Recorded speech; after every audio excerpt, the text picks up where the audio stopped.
Hello car lovers driving the BMW X7 xDrive 40i. So BMW is the brand, X7 means full-size SUV or crossover if you want. It's always, the lines are getting blurred. The xDrive means four-wheel drive. 40i means inline 6 turbo with a mild hybrid. 2023 is the year. But first, an overview. The BMW X7 xDrive 40i is powered by a straight-six 3-liter turbo engine that produces 375 horsepower and 384 pounds of torque through an 8-speed automatic. It is all-wheel drive. Fuel economy is 11.3 liters in the city and 9.5 liters on the highway, which is amazing. A digital key is available called Comfort Access. You use it through your phone. This is a full-size SUV. 7 seats are standard, 6 seats is an option. There is the optional 5-zone climate control, an optional 1,475 watt Bowers & Wilkins sound system, Sky Lounge sunroof, heated and cooled cup holders. Driving aids are effective in X7. BMW calls it Driving Assistant Professional. There is a parking assistant, a BMW heads-up display, which is avatar-like. There is a standard 2-axle air suspension, which allows the whole suspension to be raised or lowered. The suspension itself is comfortable in spite of the optional 23-inch wheels included with our tester. 21 inches are standard. The price range of this vehicle is between $110,000 and $140,000 plus all our excessive taxes. So we're back.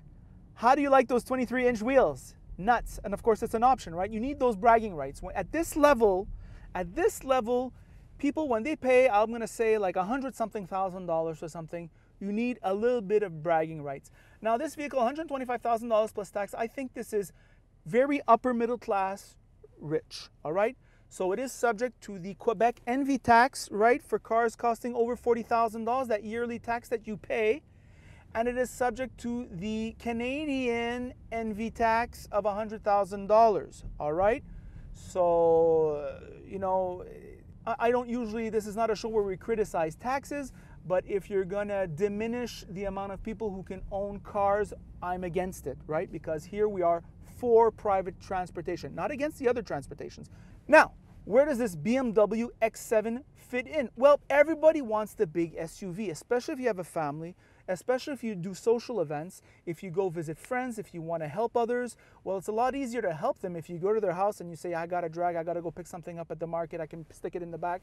Well, if you want to be helpful, you're going to be much more helpful with a full-size SUV.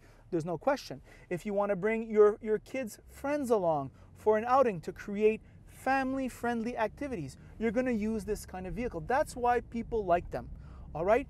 Now, BMW gives you those bragging rights, right? Those big wheels, right? Because this is just the nature of a lot of people who buy these vehicles. They give you a third sunroof, right? When you're on the cruise control and you don't have your hands on the wheel, in your heads-up display, there's a pair of hands that come up and grabs the wheel to tell you you've got to grab the wheel. So very cute. All these interior lighting schemes, you know, soft touch materials everywhere, high quality stuff, hyper comfortable seats. Another thing that I noticed, for example, these headrests, right?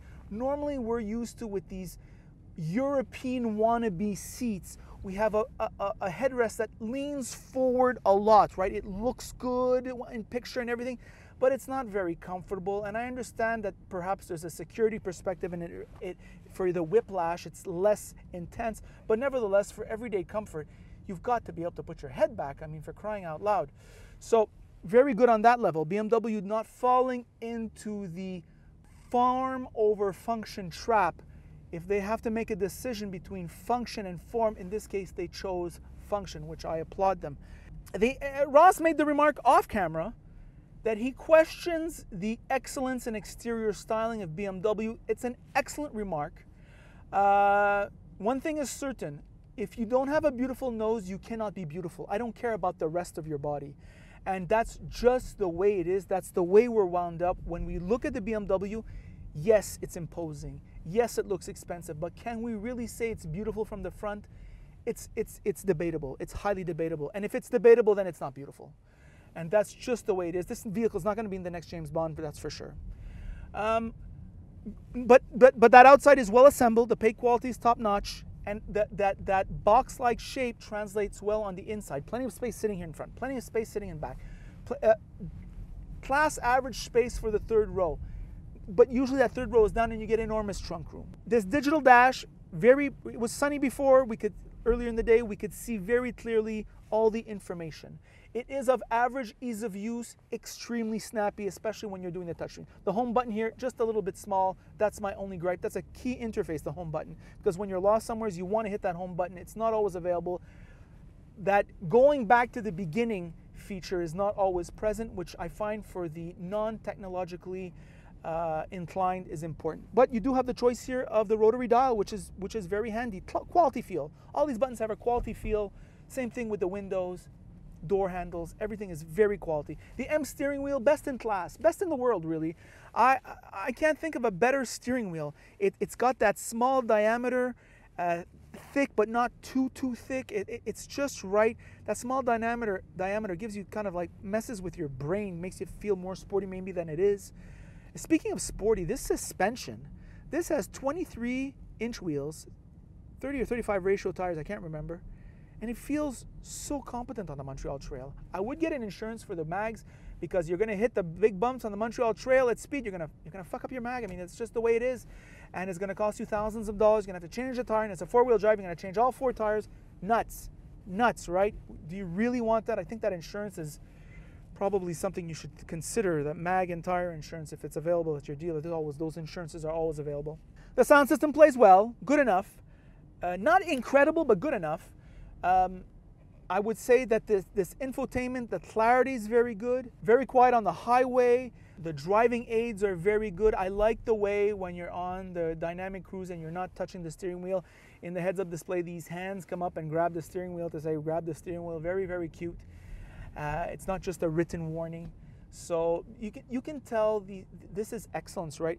You know, if I want to know if I'm dealing with somebody who thinks like an insect, as you get older, you need less and less pixels of information, and it's kind of like Ross and I, whether we like it or not, we're developing an expertise in car reviews in spite of ourselves. I mean, just by doing it, you become good at it, and I can tell when I talk to people and say, "Oh, BMW is just for the brand." People are buying it just for the brand. Well, this is somebody who thinks like an insect, obviously. I mean, it's not just for the brand. The brand might be part of the equation. I think people who buy expensive things that are quality want to be recognized often. But however, it has to be good, right? It has to be great.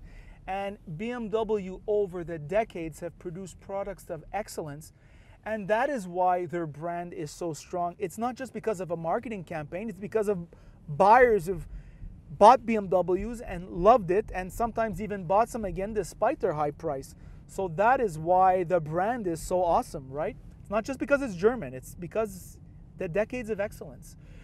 And the engine transmission, plenty of power, all right? And the mild hybrid takes the sting off city driving, right? Often these big SUVs, the 2,000 kilos, what kills is the fact that when you're doing city driving, you're gonna hit 20 liters per 100 kilometers easy, right? And what's nice about this thing is when you get a light and when you stop, the engine will stop. The mild hybrid will help with the regenerative braking. So this is very good stuff. Overall, do I recommend this vehicle? Of course I do. I would just say that the difference between the Audi alternative is, I would say that the interior, those Audi interiors, I find they're slightly less easy to use. Their minimalism leads to like sometimes a lack of, I find they're harder to use.